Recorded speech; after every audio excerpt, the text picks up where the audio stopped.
party. She's like, we should do this when I'm not pregnant. I'm like, no chance. Thank you for joining us. We have with us today Jamie from the committee team, and basically, Jamie, let's hear more about yourself. Okay, quick introduction about myself. Originally from Australia, up in Singapore with my family. So I've got a 2-year-old whose birthday's today, and then another one on the way in June. So 3 months to go so far. But yeah, really looking forward to it. I've been in Singapore for six years now. And yeah, really enjoying my time here and work in finance as a wealth manager. My wife is in marketing, and yeah, really enjoying our time here in Singapore and loving the club. I've been a member here for almost a year now, and use this as a place for social, or also use it for work, and gets me out of the house and gets me obviously over the last 2 years with COVID, it's been a lot of people working from home and stuck in the 4 walls, but this is a great 4 walls to be working from, with a great vibe, so that's why I like it here. That's great. You need to let me do my job. Yeah. Because you went straight for all the answers. I'm like, Jamie, I'm not doing my work right now. I could read your mind. I could feel it. Okay, he's going through all the questions. Very nice. So other than work, what keeps you busy? For me, I think growing up in Australia, it's very sport orientated. So I do love the outdoors. I live on the East Coast, so a lot of time getting on bikes and going up and down the East Coast, which is beautiful.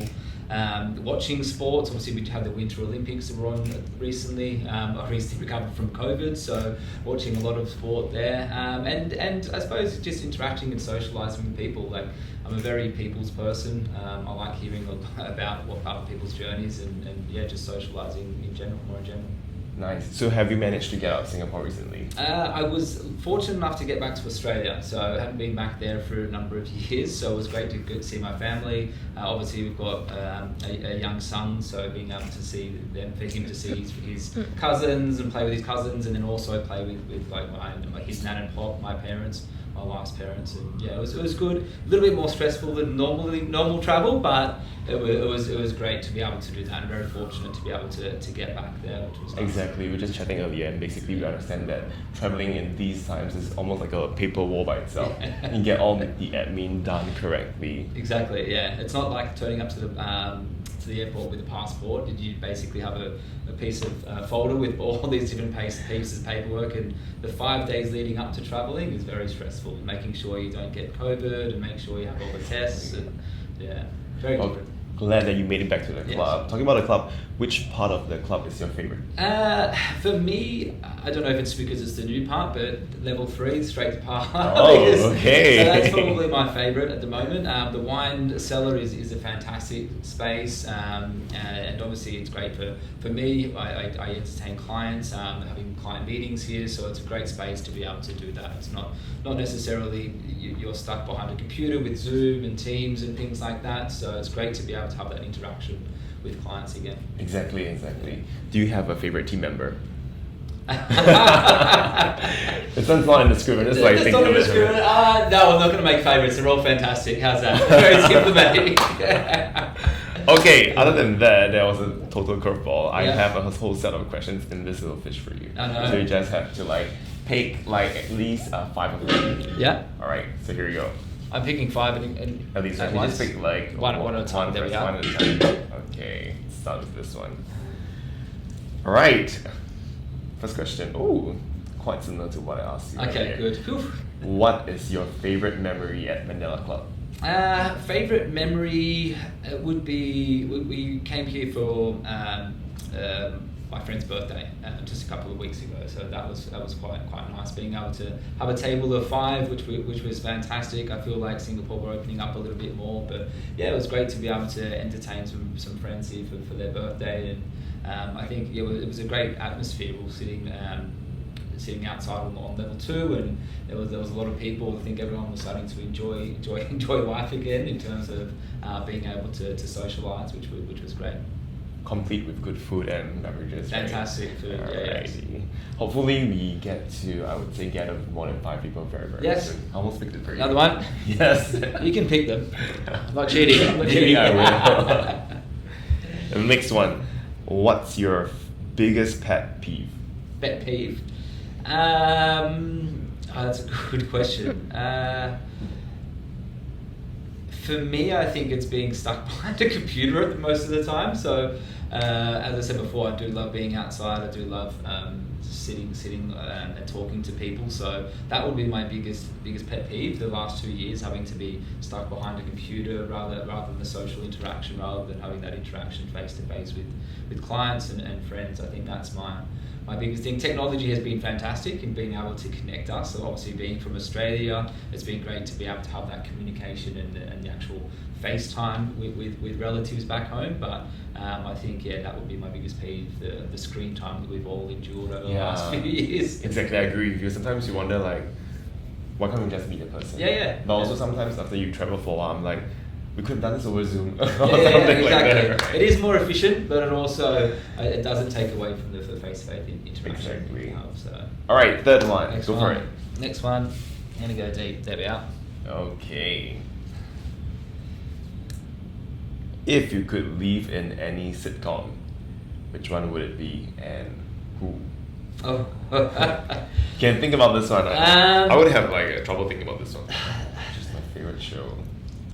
So for me, I'm not much of a sitcom man, but if I was to say a reality TV show, I would have to say Selling Sunsets.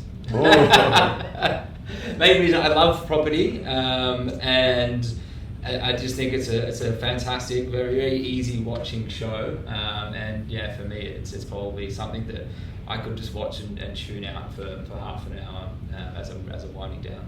I watched one episode because one of our team members, Elena, recommended me to watch it. I'm quite sure you remember Elena. Yeah. So I was like, wow, it's so intense in just one episode. It is. But then again, it's so gender neutral. In the case that you could be any person in the show, who would you be? Yeah, in that show? Yeah.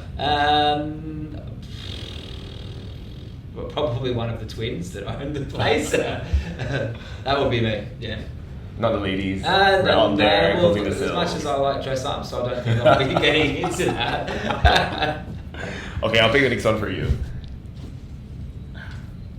Alright. Let's hope it's a good pick. Oh. Do you feel that you're young at heart or an old soul? Well, it's a hard one.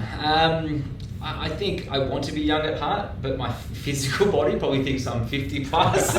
Mentally, I'm probably still 21. So, can I choose both of those, please? Of course. No, but I think it's what matters in the heart and mind. Yeah. So for me, I think I'm still young. I still like to get out and enjoy myself. Although having a wise head obviously does help with my work as well. So I think obviously having lots of knowledge from that space in terms of wealth management and things like that. But I think I think I'll go with the younger side. It's always, you'd always want to stay young, right? Yeah, I think it's a good balance that you have the energy of youth, but also being free spirited and being like adventurous, like you very much are. You know, going for like, let's say, adventurous journeys. Do you do mountain climbing? No mountain climbing. I like doing riding. I'm scared of heights, so that's why. My wife actually mentioned that we were at Kalangwake Mall and they've got a rock climbing. She's like, we should do this when I'm not pregnant. I'm like, no chance, because I'm just scared of heights. So. But then again, it's the wise mind that tells you, okay, maybe this one's a bit too dangerous. Yeah. Don't do that one. Yeah. All right. Exactly. Here goes the fifth one.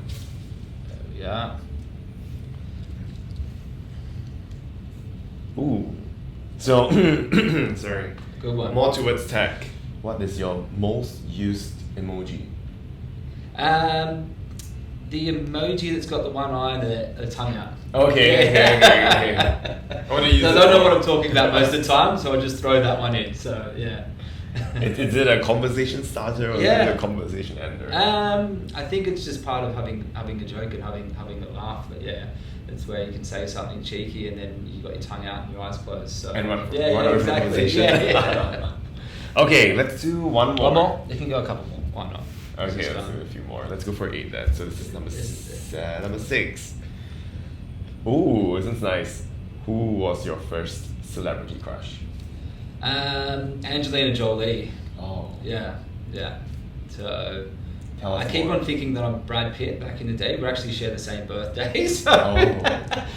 See? Why? I don't know why. Maybe it's just the era when she was in some really good movies. She's obviously very attractive. again, she's a bit of an action, adventurous type person. So yeah, that would be my Hollywood crush.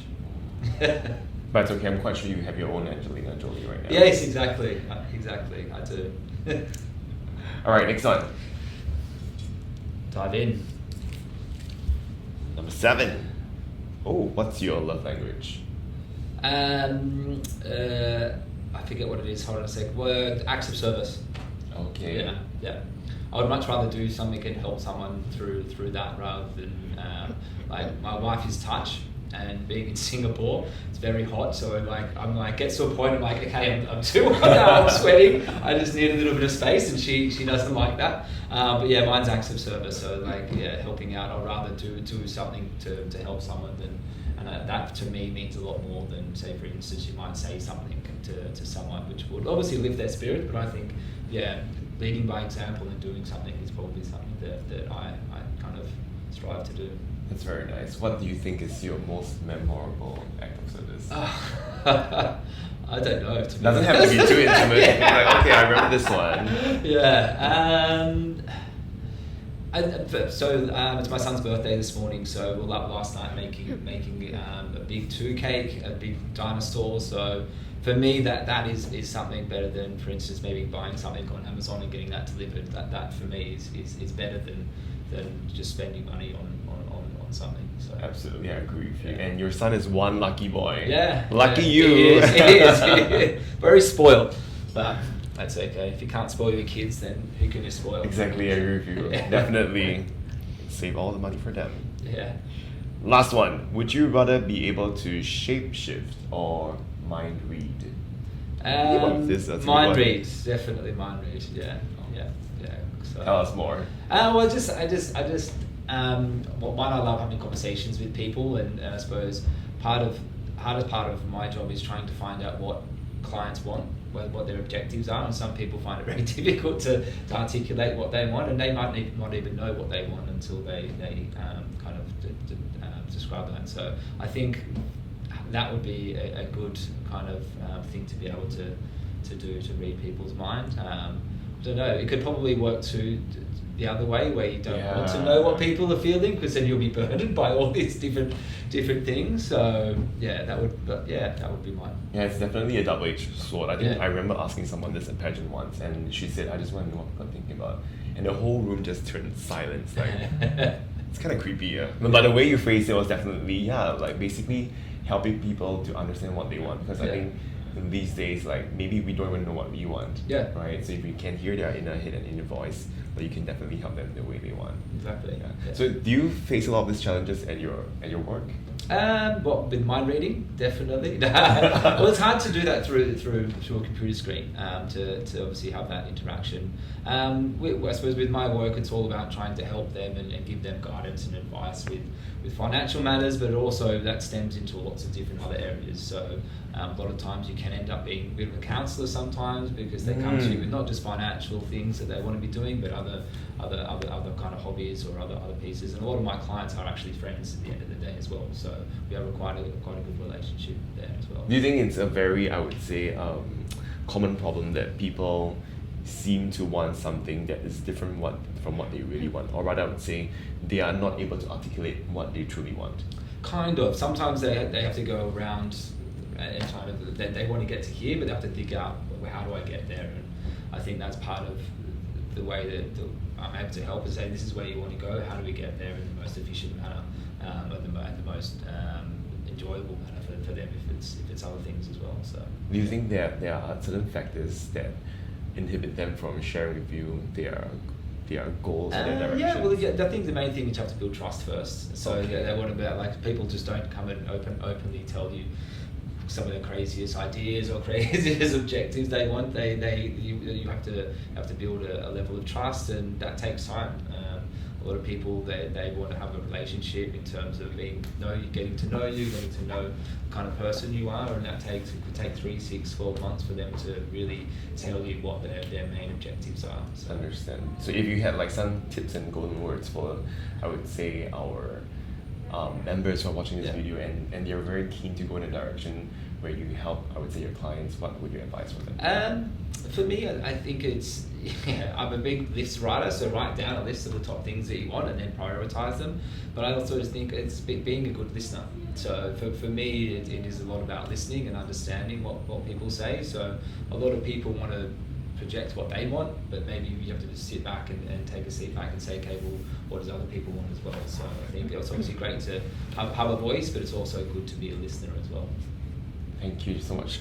Well, I like how the last question actually spun off to so many lots of golden nuggets. For definitely our members to listen to. Well, Jamie's always in the club. And which part can they usually find you at? At the moment, level 3 most likely. Not in the wine cellar the whole time. I wish, but not all the time.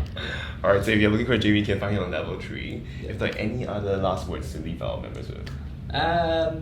Just come say hi. Obviously, great to catch up and enjoy the club. It's a fantastic place to work and to socialise. So I hope you enjoy it just as much as I do. All right. Thank you for joining us today, Jamie. Thank you. Cheers.